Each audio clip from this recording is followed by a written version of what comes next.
നിന്നോട് ഞാൻ പലവട്ടം ചോദിക്കണമെന്ന് കരുതിയ ഒരു കാര്യമുണ്ട്. നീയും രതീഷും തമ്മിൽ. ജീനയുടെ നോട്ടം കണ്ടപ്പോൾ തൻ്റെ ചോദ്യം മുഴുവനാക്കാൻ പോലും സംഗീതയ്ക്ക് തോന്നിയില്ല. നീ എന്താ ഉദ്ദേശിക്കുന്നത്? ജീന പതിയെ ചോദിച്ചു. നിന്റെ ഇപ്പോഴത്തെ ലൈഫിൽ നീ തീരെ ഹാപ്പി അല്ല എന്ന് എനിക്കറിയാം. നീ സന്തോഷിച്ച് കാണുന്നത് രതീഷിനൊപ്പം ഉള്ളപ്പോഴാണ്. അതുകൊണ്ടാണ് ഞാൻ ചോദിക്കുന്നത്, നിങ്ങൾക്ക് വിവാഹം ചെയ്തൂടെ? സംഗീതയുടെ ആ ചോദ്യത്തിന് ഒരു പൊട്ടിച്ചിരിയായിരുന്നു ജീനയുടെ മറുപടി. അങ്ങനെ ഒരു കാര്യം നടക്കുമെന്ന് തോന്നുന്നുണ്ടോ? ഞാൻ വിവാഹിതയാണ്, ഭർത്താവിനോടൊപ്പം ഒരു കുടുംബജീവിതം നയിക്കുന്ന ഒരുവൾ. അങ്ങനെയുള്ളപ്പോൾ മറ്റൊരു പുരുഷനെ ആഗ്രഹിക്കുന്നത് പോലും തെറ്റാണ്. ജീന അത് പറഞ്ഞു കഴിഞ്ഞതും സംഗീത അവജ്ഞയോടെ അവളെ നോക്കി. നിന്റെ വിവാഹം കഴിഞ്ഞു എന്ന് പറയുന്നത് എനിക്ക് മനസ്സിലാക്കാം. പക്ഷേ ഭർത്താവിനോടൊപ്പം നല്ല കുടുംബജീവിതം നയിക്കുകയാണ് എന്ന് മാത്രം എന്നോട് പറയരുത്. കാരണം നിന്റെ ജീവിതത്തിലെ പ്രശ്നങ്ങളെക്കുറിച്ച് എനിക്ക് നല്ല ധാരണയുണ്ട്. സംഗീതയുടെ മറുപടി കേട്ടതും ജീന ഒരു നിമിഷം നിശബ്ദയായി. കല്യാണം കഴിഞ്ഞ് എത്ര വർഷമായി? 7ാമത്തെ വർഷമാണ്. ഇതിനിടയിൽ എപ്പോഴെങ്കിലും അയാൾ ചിരിച്ചുകൊണ്ട് സന്തോഷത്തോടെ നിന്നോട് ഇടപഴകിയിട്ടുണ്ടോ? എന്തിന്? നിന്റെ മുഖത്തേക്കെങ്കിലും അയാൾ കുറച്ചു നേരം നോക്കിയിരുന്നിട്ടുണ്ടോ? ഇതൊന്നുമില്ലാതെ എന്ത് കുടുംബജീവിതമാണ്? സംഗീത ദേഷ്യത്തിൽ ചോദിച്ചതിന് മറുപടി പറയാൻ ജീനയുടെ പക്കൽ ഒന്നും ഉണ്ടായിരുന്നില്ല. മറുപടിയൊന്നും ഉണ്ടാവില്ല എന്നെനിക്കറിയാം. കാരണം എല്ലാവരോടും നുണ പറയുന്നത് പോലെ എന്നോട് പറയാൻ പറ്റില്ലല്ലോ. സംഗീത വീണ്ടും അത് തന്നെ പറഞ്ഞപ്പോൾ ജീന അവളുടെ മുഖത്തേക്ക് നോക്കിയില്ല. നോക്കിയാലും എന്തു പറയാനാണ്? നീ ഒരുപാട് കഷ്ടപ്പെടുന്നുണ്ടെന്ന് എനിക്കറിയാം. അതുകൊണ്ടാണ് ഞാൻ പറഞ്ഞത്. രതീഷും നീയും തമ്മിലുള്ള അടുപ്പം കാണുമ്പോൾ പലപ്പോഴും ഞാൻ ആഗ്രഹിച്ചിട്ടുണ്ട് നിങ്ങൾ ഒന്നായിരുന്നുവെങ്കിലെന്ന്. സംഗീത ഒരുപാട് ആഗ്രഹത്തോടെ അത് പറഞ്ഞത് കേട്ടപ്പോൾ ജീന വെറുതെ ഒന്ന് ചിരിച്ചു. ഇതൊക്കെ നിന്റെ ആഗ്രഹങ്ങൾ മാത്രമായിരിക്കും. നീ പറഞ്ഞതുപോലെ രതീഷിൻ്റെ ഏറ്റവും അടുത്ത സുഹൃത്താണ് എന്നെ ഞാനായി മനസ്സിലാക്കുന്ന ഒരാൾ. അതല്ലാതെ ഞങ്ങൾക്കിടയിൽ മറ്റൊന്നും ഒരിക്കലും ഉണ്ടാവില്ല.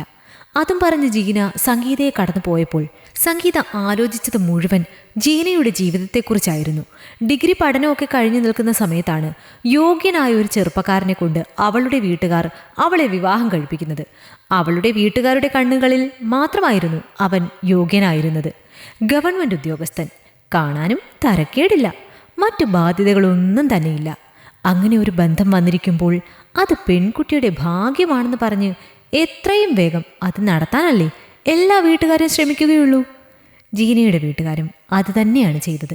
പക്ഷെ വിവാഹം ഉറപ്പിച്ചതിനു ശേഷം ഒരിക്കൽ പോലും അവളെ ഒന്ന് കാണാൻ ശ്രമിക്കുകയോ ഒരു ഫോൺ കോളിലൂടെ പോലും അവളെ പരിചയപ്പെടാൻ ശ്രമിക്കുകയോ ചെയ്യാതിരുന്ന ആ ചെറുപ്പക്കാരൻ അവൾക്കും അവളുടെ സുഹൃത്തായിരുന്ന തനിക്കും ഒരത്ഭുതമായിരുന്നു.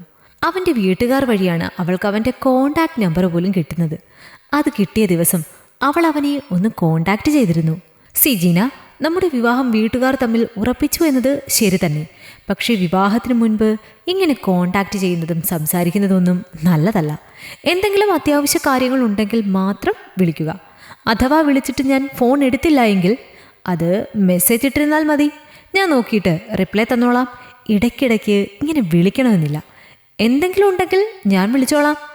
അവൻ്റെ ആ സംസാരം കേട്ടപ്പോൾ ഇന്നത്തെ കാലത്ത് ഇങ്ങനെ മൂരാച്ചികളായ ആൺകുട്ടികൾ ഉണ്ടാകുമോ എന്നാണ് ഞങ്ങളൊക്കെയും ചിന്തിച്ചത്. എന്നാൽ അവളുടെ വീട്ടുകാർ പറഞ്ഞത് അങ്ങനെയായിരുന്നില്ല. കുടുംബത്തിൽ പിറന്ന ആൺകുട്ടികൾ ഇങ്ങനെയൊക്കെയാണ്. അല്ലാതെ വിവാഹം ഉറപ്പിച്ചു എന്ന് പറഞ്ഞ് എപ്പോഴും ഒരു പെൺകുട്ടിയുടെ പിന്നാലെ നടക്കലല്ല.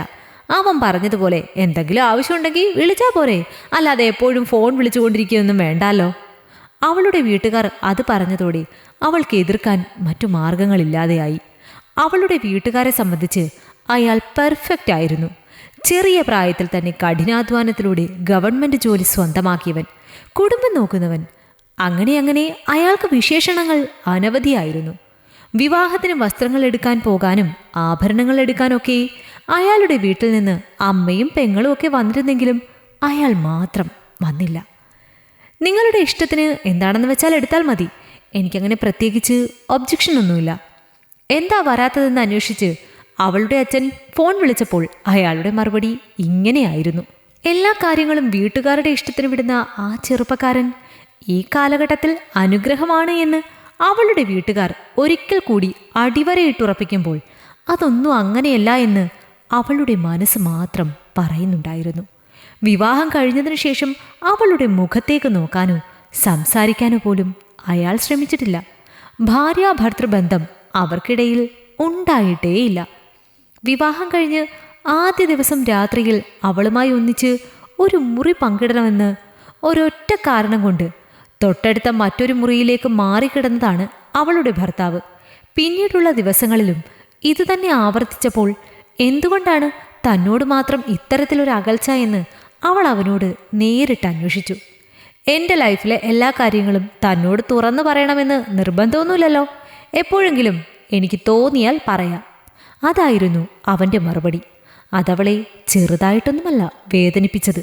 പിന്നീട് എപ്പോഴോ അവൻ്റെ സഹോദരിയുടെ നാവിൽ നിന്നാണ് അവൾ സത്യങ്ങൾ അറിഞ്ഞത്. അവന് ഒരു പ്രണയം ഉണ്ടായിരുന്നു. അവളെ മാത്രമേ വിവാഹം കഴിക്കൂ എന്ന് അവനും അവളും അടിവരയിട്ടുറപ്പിച്ചതാണ്. പക്ഷെ അവനേക്കാൾ നല്ലൊരു ബന്ധം വന്നപ്പോൾ ആ പെൺകുട്ടി അവനെ ഒഴിവാക്കി. അതോടെ നാട്ടിലുള്ള സകല പെണ്ണുങ്ങളും അവളെപ്പോലെയാണ് എന്ന് അവനും അവൻ്റെ മനസ്സിലൊരു തോന്നലുണ്ടാക്കിയെടുത്തു. പക്ഷെ അധികം വൈകാതെ ആ പെൺകുട്ടി മരണത്തിന് കീഴടങ്ങിയപ്പോഴാണ് അവൾ തന്നെ ഒഴിവാക്കിയതിന് പിന്നിലെ കാരണം അവന് മനസ്സിലാകുന്നത്. മാരക രോഗത്തിന് ചികിത്സയിലായിരുന്ന അവൾക്ക് ഒരിക്കലും ജീവിതത്തിലേക്ക് മടങ്ങി വരാൻ കഴിയില്ല എന്ന് ഉറപ്പായിരുന്നു. അങ്ങനെയുള്ളപ്പോൾ അവൻ തന്നെ ഓർത്ത് വേദനിക്കാതിരിക്കാൻ അവൾ കണ്ടെത്തിയ മാർഗം മാത്രമായിരുന്നത്രേ അത്. അവളുടെ സുഹൃത്ത് വഴി അതുകൂടി അറിഞ്ഞു കഴിഞ്ഞപ്പോൾ അവന് കുറ്റബോധമായി. ഒരിക്കലും മറ്റൊരു വിവാഹം കഴിക്കില്ല എന്ന് ഉറപ്പിച്ച് നടന്നതാണ്. അമ്മയുടെ നിർബന്ധം കാരണമാണത്രേ അയാൾ ജീനയുടെ കഴുത്തിൽ താലി കെട്ടിയത്. എന്നെങ്കിലും ഒരിക്കൽ അയാളുടെ സ്വഭാവത്തിൽ മാറ്റം ഉണ്ടാകും എന്നൊരു പ്രതീക്ഷയിലായിരുന്നു ജീന ആദ്യ നാളുകളിൽ. പക്ഷേ വർഷങ്ങൾ കടന്നു പോയിട്ടും അവളോടുള്ള അവൻ്റെ മനോഭാവത്തിൽ ഒരു മാറ്റവും വരാതായപ്പോൾ മനസ്സിലായി, ഇനിയൊരിക്കലും അവൻ്റെ മനസ്സിൽ അവൾക്കൊരു സ്ഥാനവും കിട്ടാൻ പോകുന്നില്ല എന്ന്. രണ്ട് വീട്ടുകാർക്കും വേണ്ടി ബലി കഴിക്കപ്പെട്ടതാണ് അവളുടെ ജീവിതം. ഒരാശ്വാസം പോലെ അവൾക്ക് ഓഫീസിൽ നിന്ന് ലഭിച്ച സൗഹൃദമായിരുന്നു രതീഷ്. അവളിൽ നിന്ന് നഷ്ടപ്പെട്ടു പോയ ചിരിയും കളിയും തിരിച്ചു വന്നത് രതീഷിനെ പരിചയപ്പെട്ട ശേഷമായിരുന്നു. രണ്ടുപേരും കൂടി ഒന്നിച്ച് ഇടപഴകുന്നത് കാണുമ്പോൾ എന്തുകൊണ്ട് ഇവരെ നേരത്തെ ഒരുമിപ്പിച്ചില്ല എന്ന് ദൈവത്തിനോട് പോലും സംഗീതയ്ക്ക് ദേഷ്യം തോന്നി. ജീനയും ആലോചിച്ചത് അതൊക്കെ തന്നെയായിരുന്നു. തൻ്റെ ജീവിതത്തിൽ ഇപ്പോൾ ഒരു പുരുഷനുള്ളതുകൊണ്ട് തന്നെ രതീഷുമായുള്ള ബന്ധം വിലക്കപ്പെട്ടതാണ്. അങ്ങനെ ഒരു ചിന്ത പോലും തൻ്റെ മനസ്സിലുണ്ടാകാൻ പാടില്ല. ചില ബന്ധങ്ങളൊക്കെ അങ്ങനെയാണ്, വിലക്കപ്പെട്ടതാണെന്ന് പുറമേയുള്ളവർക്ക് തോന്നുമെങ്കിലും ഒരുപക്ഷെ തങ്ങളുടെ മനസ്സിന് ആശ്വാസം ലഭിക്കുന്ന ഒരേയൊരു ബന്ധം അത് മാത്രമായിരിക്കും. ഈ കഥ നിങ്ങൾക്കിഷ്ടമായെങ്കിൽ ലൈക്ക് ചെയ്യൂ. നിങ്ങളുടെ അഭിപ്രായങ്ങൾ കമന്റായി രേഖപ്പെടുത്തൂ. കൂടുതൽ കഥകൾ കേൾക്കാൻ ഈ ചാനൽ സബ്സ്ക്രൈബ് ചെയ്യൂ.